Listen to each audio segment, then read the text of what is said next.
Finally, one of the objectives of creating a business plan is to develop a more holistic understanding of business as a whole. This is going to require a number of skill sets. Number one, you're going to have to understand the back end of how business works in a general sense. Profit and loss statements, overhead.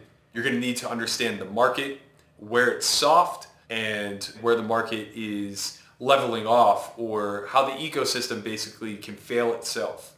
I'm going to challenge you to understand how risk-reward interplays with fear and risk. When it's okay to be taking on a lot of risk and volatility, and when you need to back way off and protect your earnings thus far, your capital, your resources. The next thing we're going to get into is understanding investment strategies and the way that they will correlate with risk and reward.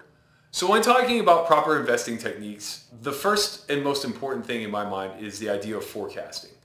Now this is simply taking the time to break down what your perceived earn is in any sort of marketplace. This happens in all sorts of business. Imagine that we were challenged to create a lemonade stand, and that was going to be our new startup. Well, the first thing we would have to do is figure out the best corner to work from, as well as what our overhead and margins could be. What I mean by that is, say it cost 25 cents to create a glass of lemonade. Well, we clearly can't sell it for 25 cents or less, otherwise we're going to be breaking even or losing money.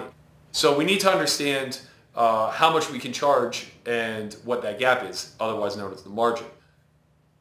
When we are looking to sell glasses of lemonade, what we're trying to do is find a sustainable price that the market will react to in a positive way, but not lowball ourselves so much that we are earning less than we should, and also not price ourselves out to the point where they'll look to our competitors for a comparable product at a cheaper price. This comes with market research, understanding where their thresholds lie and what they're willing to pay for a glass of lemonade effectively. So this is why I say that you need to be very intimate with your marketplace. You need to understand the best areas or quote-unquote games for you to be playing in, the most profitable. You need to basically be able to distill down to simple metrics as to where you're deriving your EV from.